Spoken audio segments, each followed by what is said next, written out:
Tara sa Georgia, magpalamig tayo. Maaga pala yung flight namin, kaya inagahan din namin ang umalis ng Dubai papunta sa Sharjah. Ayan ang aking travel buddy. O, di ba? Napakasipag niya.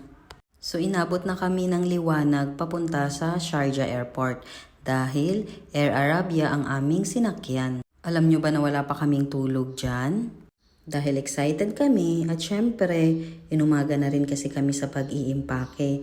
Alam nyo na, galing pa tayo ng trabaho at Friday yan. Syempre, nag-file ulit ng leave ang inyong inday. So ayan na nga at nakarating kami sa Sharjah Airport. O diba, excited na ang aking aling maliit. At ayan, nakasakay na ulit siya. At syempre, tip ko lang sa inyo, make your children busy. Kaya dapat may dala-dala kayong laruan nila para hindi sila maboard. 3 oras pa naman yung biyahe. Pero wala naman akong problema kay ate dahil go na go naman yan siya at hindi yan nagre-reklamo. Alam nyo ba na nakatulog siya?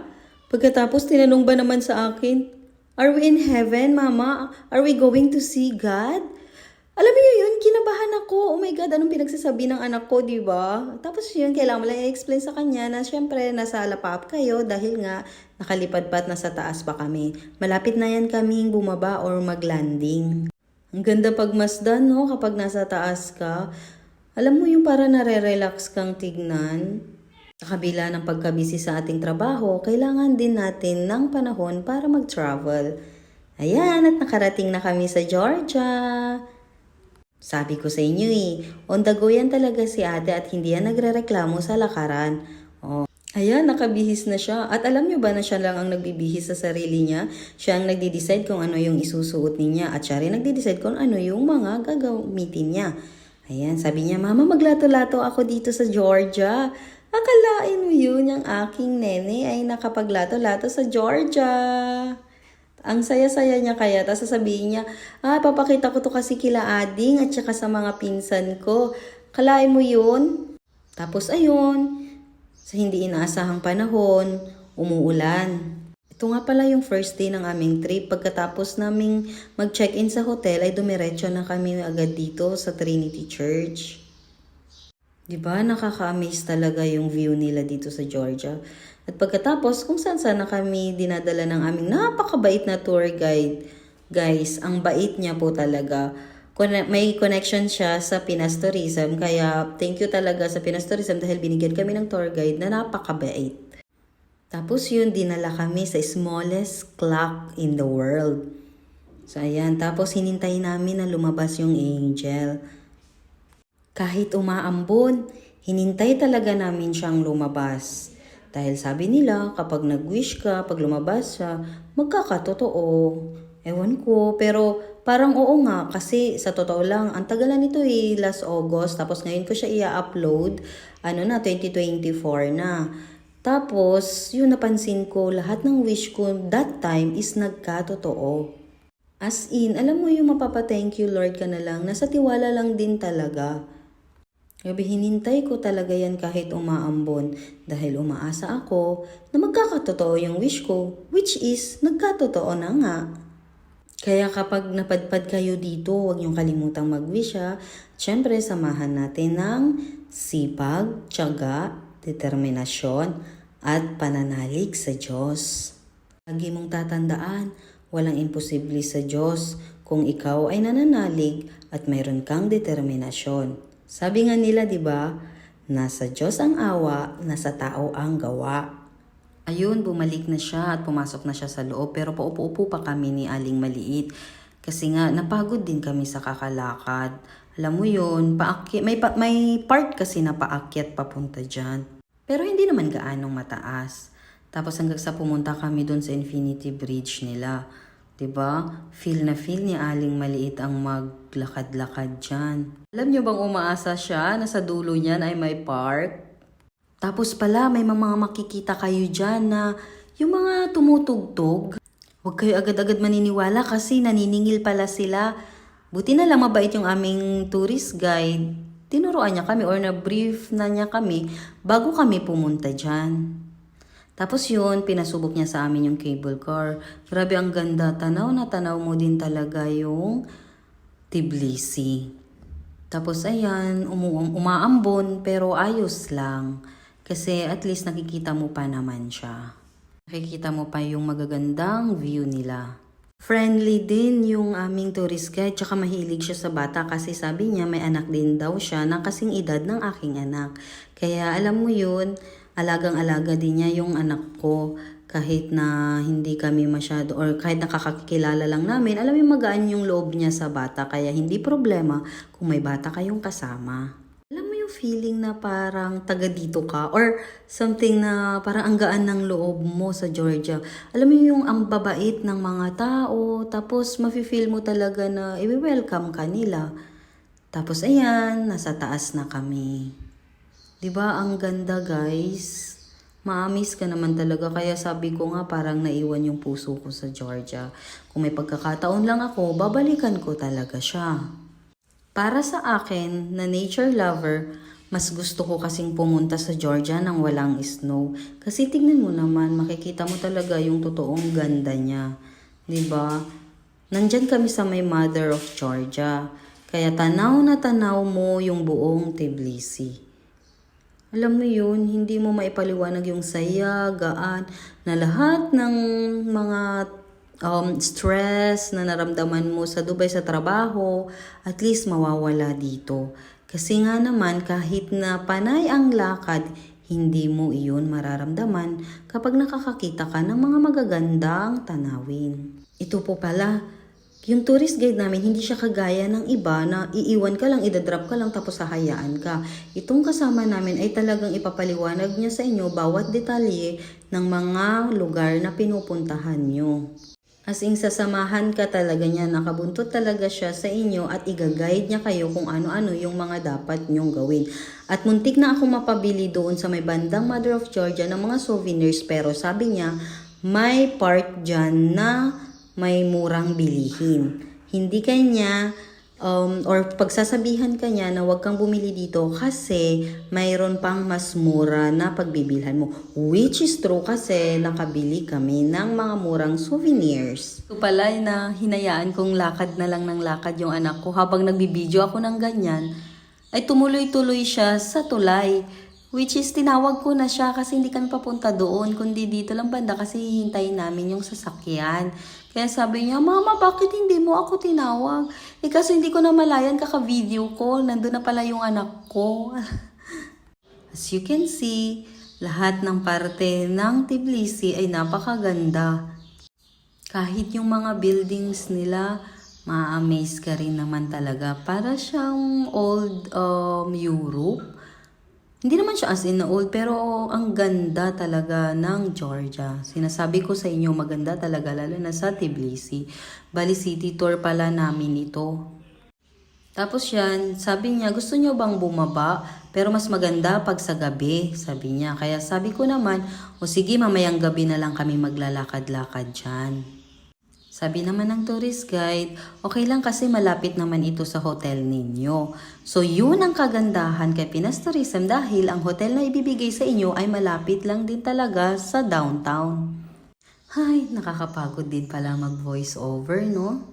Pero for the sake of the vlog at para naman magkaroon din kayo ng idea kung ano yung mga ina-expect ninyo sa Georgia, at least napapakita ko na sa inyo. Kasi ganyan na ganyan din ang makikita ninyo. Bali, nag-U-turn lang kami dyan. Kaya kung ano yung nakita nyo kanina, parang pabalik lang kami. Kasi yung hotel niyan is nasa likod ng town. Ayan. So, kumbaga, nasa right side na kami. Kanina nasa left side kami ng kalsada, ngayon nasa right side. Ayan yung aking anak. O, diba? Gumawa siya ng video. Alam nyo yun, niloloko niya yung papa niya na, can you send us money, papa? Nanghihingi na kasi naubos na daw yung perang baon niya. Yung hotel pala na binigay sa amin o yung room na binigay sa amin ay may balcony. Kaya naman, pwede mong mag-video or makita ang labas. Yan yung labas ng hotel. Ganda, pati ang buwan. Tapos, syempre, sasayangin ba namin ang trip na ito? Hello? Syempre, hindi mawawala ang playground. Lumabas kami dyan kahit na alas 10 na ata yun or 11, naglakad-lakad kami ni Aling Maliit.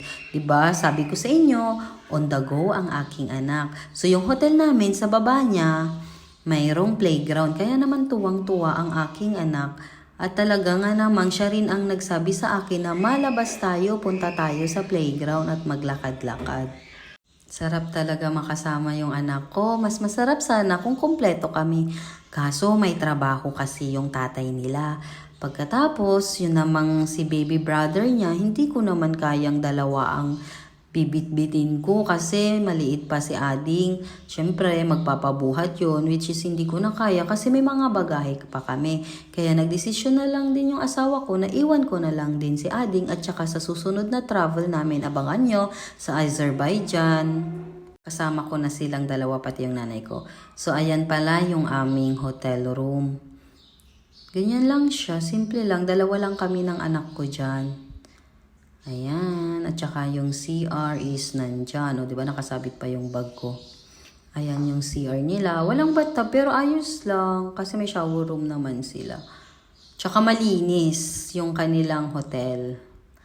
Ayan, so yung mga gamit namin is nilagay ko na dyan, sinampay ko na dyan. Excuse me sa mga makikita nyo. So second day na tayo, tara naman sa bundok. Ayan yung sinasabi nilang dam nila dyan or yung lake.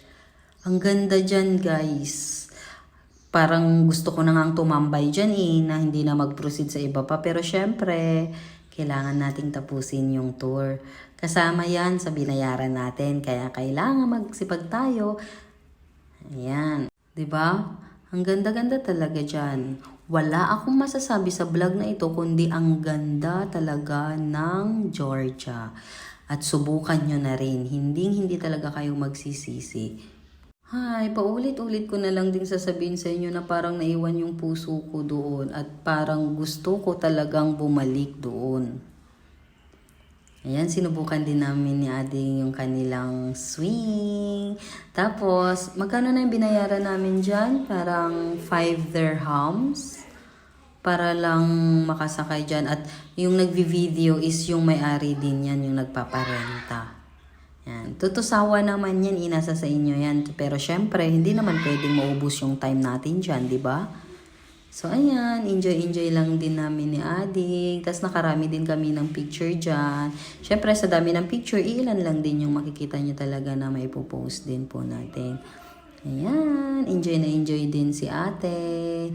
Masarap pa ng simoy ng hangin dyan. Tinanong ko nga si ate if she enjoy. Sabi niya, oo naman mama, thank you. Diba, na-appreciate ng anak ko. So sabi ko, o sige, ikaw din mag-isa mo mag-swing. Tapos ako na yung nag-video dyan. Yan, hindi mo lang siya natakot, diba? Ang tapang-tapang talaga ng anak ko, napaka-masunurin pa. O, diba? Ang saya. Try nyo rin yan. Huwag na huwag yung kakaligtaan din itry yung swing nila sa may bandang lake, okay? Yan, taas kamay anak. Ayan, tapos sabi niya, mama maglakad-lakad ako. So ayan, naglakad-lakad siya dyan. At pagkatapos, ayan, video-video lang ng lugar. Wow, di ba? Wow na wow talaga. So sa next destination na kami. Ayan, lakad pa rin. Sige, akyat anak. Sipag-sipag ng aking anak. Talagang na-enjoy namin yung trip na ito. At wala talaga kaming masasabi kundi thank you at least naranasan namin pumunta sa Georgia. Ayan, sa taas. Kasi pumunta talaga kami doon sa taas. Inakyat talaga namin yung monastery na yan para lang makita yung kabuuan ng lake na yan. Diba? Nakaka-amaze talaga. Yan. Buti nga yung anak ko hindi nagreklamo kasi yung paakyat dyan medyo nakakatakot. Pero syempre, ayan tignan ninyo. Ipapakita ko sa inyo kung paano yung daan. Yan, kailangan lang talagang mag-ingat. Pero syempre, yung anak ko ay matapang at talagang namang nag-iingat. Nakaalalay din kami sa kanya. Kasi may mga nakasabayan kaming mga kabayan din na kung saan ay tumutulong din sa akin para gabayan din yung anak ko. Ayan. Kaya maswerte din kami talaga kasi may mga kasabayan din kaming mga mababait. Bali, nakilala lang din namin sila sa hotel. Sabi ko nga, gusto mo sabay tayo, halika hawakan kita. Pero sabi niya, I'm brave, mama, look at me. Sabi niya, kaya daw niya. Sa awa ng Diyos naman ay nakaya niya at safe naman kaming nakababa. Pero sa totoo lang, nung paakyat kami dyan, natatakot kaya ako. Ayan o, kitang-kita yun dun sa taas. Pumunta talaga kami sa taas dyan para naman maranasan din namin. Paulit-ulit ko nga yung video kasi grabe nagagandahan talaga ako. Sabi ko nga sa inyo kung pwede nga lang mag-stay sa isang lugar, nag-stay na kami. Ayan, tinry din namin yung river rafting. Nung una natatakot si ate pero nung kalaunan hindi na. Ayan, may nakasabay kami dyan kasi ang mahal naman pag dalawa lang kami mag-ina. So yung mga kasabayan namin sa tour na yan na nakilala lang din namin sa hotel, ayan, sabi namin, sige maghati-hati tayo para mas marami, mas masaya. Kahit ibang lahi sila, napakabait nila. At talaga namang sinecure din nila yung safety ng aking anak dyan. Kasi nag-iisa nga na bata na kasama namin yung aking anak. So ayan, 'di ba? Yung mga lalaki ang paddle kasi mas malakas nga naman sila. Nakakapagod kaya yan, no? Hindi siguro namin yan kaya. Baka bumangga pa kami doon sa gilid. Bilis din. May part kaya dyan na mabilis siya. Tapos bumabaliktad siya na mauuna na yung sa likod pag hindi mo talaga na control. Pero may kasama naman kami. Yung isa sa mga nagpaparenta ay sumama naman sa amin para i-guide din kami. Kasi kung kami-kami lang siguro yan, ay ewan ko na lang talagang mangyayari. Kapagod mag-voice over. Pero titisin ko. Pero sa bandang ito, kailangan ko na maglagay ng music. At ito ang nakakatawa kasi naniwala kami sa kanila na hindi daw kami mababasa but eventually nabasa kami. So ayan, si Aling Maliit, kailangan niyang ipatuyo yung kanyang medyas at ang kanyang sapatos. Kaya kung pinaplano nyo ring magganito, naku, magdala kayo ng tsinelas ninyo kasi kami wala kaming dala, 'di ba? So medyo tanga kami sa part na ito. Kasi ewan ko ba bakit hindi ako nagdala ng medyas at bakit hindi namin tinanggal yung sapatos namin. Kasi nga, inakala nga namin, sabi naman kasi nila, hindi papasok yung tubig. Pero dahil sa malakas yung agos, pumasok yung tubig. So ayan, paakyat na kami sa bundok. Papunta kami doon sa sabi nilang ski resort. Pero wala pa kasing snow that time, which is talaga na nga naman pinlano ko na pumunta dyan na wala pang snow kasi gusto ko talaga makita yung Greenland nila. Diba? Parang Switzerland lang. Ang ganda.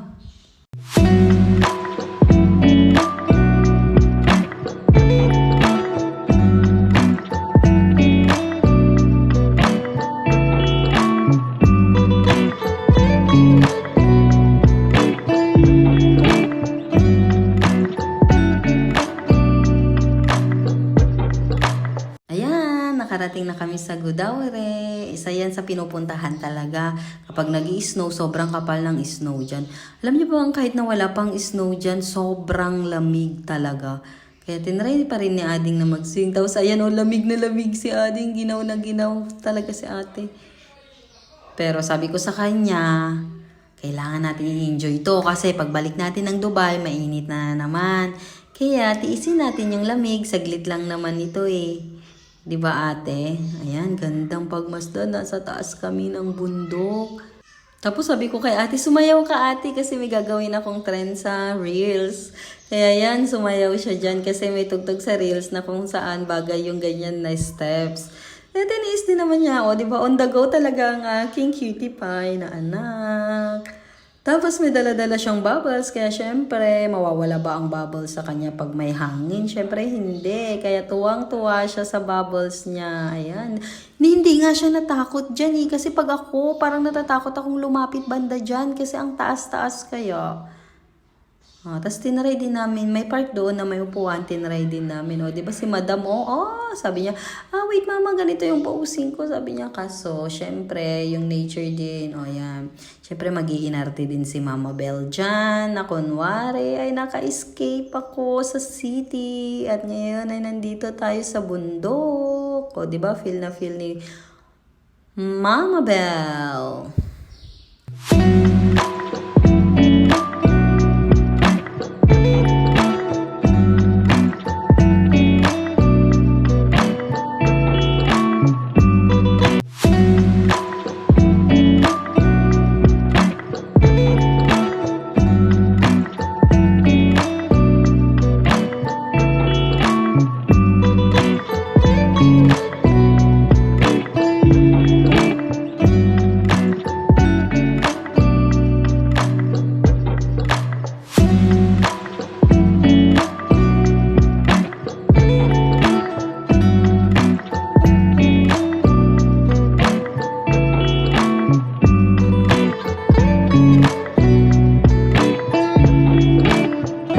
Siyempre, ginutom na kami. Ayan, paamoy-amoy pa si ate sa pagkain. Bali, talong yan Tapos may pork siya na may pomegranate. Masarap siya, pinarito siya, pero parang may lasa siya na hindi mo maintindihan. May nilagay sila na pampasarap din. Ang sarap niya. Sulit din. Dapat isang subuan yan na kakainin mo para talaga malasa. Ayan, ang sabi ko sa inyo, maglalakad-lakad kami sa gabi at tinry namin yung napakahaba o napakataas nilang metro. Yan yung pinakamahaba pa lang na escalator na na-try ko. At saka mabilis yan. Ewan ko dito sa video kasi parang hindi siya mabilis. Pero mabilis siya kumpara sa ordinary na escalator. Yan. So parang talagang kumapit talaga ako kasi natatakot ako na tingnan mo kaya ang tirik kaya niya na para bang akala kasi ako may fear of heights ako. Kaya medyo natatakot ako nung sumakay ako sa escalator na yan na para bang ayokong ulitin pero syempre mauulit yan kasi syempre yung pabalik, 'di ba, yung pauwi. Ayan si Kuya. Medyo luma na rin yung kanilang trend pero okay lang. Tsaka mabilis din yung kanilang trend. Kung galing ka sa Dubai, parang maano ka talaga, matatakot ka kasi syempre compare sa sa bilis ng tren ng Dubai. Syempre sanay kami sa tren ng Dubai.